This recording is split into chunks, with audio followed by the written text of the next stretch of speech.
हम चर्चा कर रहे थे सती जी, जो महाराज दक्ष के यहाँ पुत्री के रूप में प्रकट हुई। धीरे धीरे समय बीता और वो युवती हो गई, विवाह का समय आ गया। जब विवाह के योग्य हुई हैं तो ब्रह्मा विष्णुवादी देवता जो है एक दिन अचानक शिव जी के पास पहुंचे। इधर सत्य मैया तपस्या में लगी थी कि हमें शिव की वर के रूप में प्राप्त। समस्त देवता लोग शिव जी के पास गए, प्रार्थना करने लगे। तस्मै नमः परेशाय तुभ्यामाश्चर्य कर्मणे नमो गिरां विदुराय ब्राह्मणे परमात्मने। समस्त देवता लोग शिव जी से स्तुति करते हुए कहते हैं, आश्चर्यमय कर्म करने वाले उन परमात्मा को मैं बार बार नमस्कार करता हूं जो वाणी और मन से परे। अतीन्द्रिय अनाधार सर्वाधार हेतुकम अनंत माध्यम सूक्ष्मम त्वां प्रणमामो अखिलेश्वर। देवताओं ने कहा, हे अखिलेश्वर, हे इंद्रियों से परे, हे जगदाधार, हे सर्वाधार, हम समस्त देवगण बार बार प्रणाम कर रहे हैं। जब समस्त देवतागण ब्रह्मा और विष्णु की अध्यक्षता में शिवलोक पहुंचे, शिव जी से बार बार प्रार्थना करने लगे। तब शिव जी देवताओं से कहने लगे, देवताओं, अचानक यहां आप लोगों का आगमन कैसे हुआ? तब देवता लोग शिव जी से निवेदन किए, महाराज एक प्रार्थना है। शिव जी ने कहा था, भगवान विष्णु शिव जी से बोले, हे प्रभु, अन्य राक्षसों का वध तो मैं कर लूंगा और करता हूं, लेकिन एक तारक नाम का असुर है जो देवताओं को बहुत कष्ट दे रहा है, और उस तारक नाम के असुर का वध आपके पुत्रों के हाथ में है।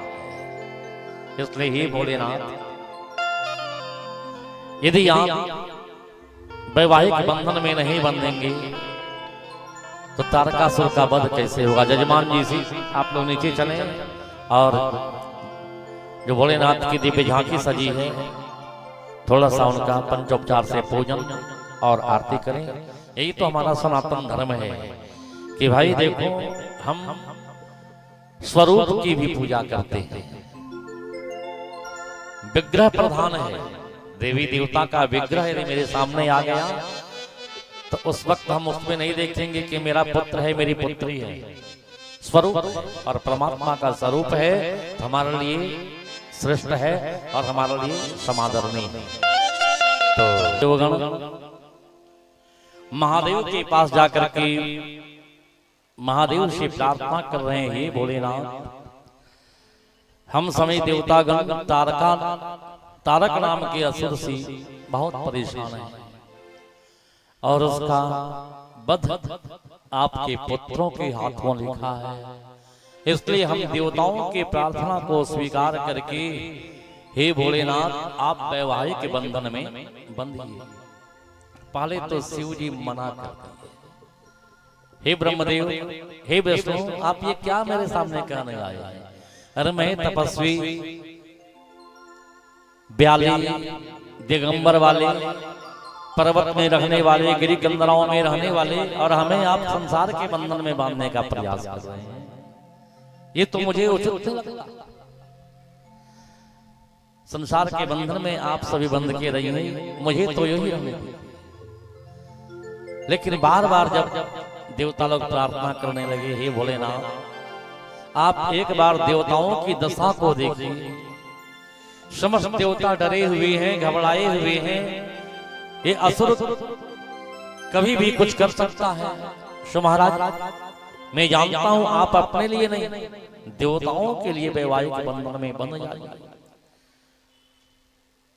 महाराज दक्ष की पुत्री दाक्षायणी आपको पति के रूप में प्राप्त करने के लिए दृढ़ काल तक तपस्या की है।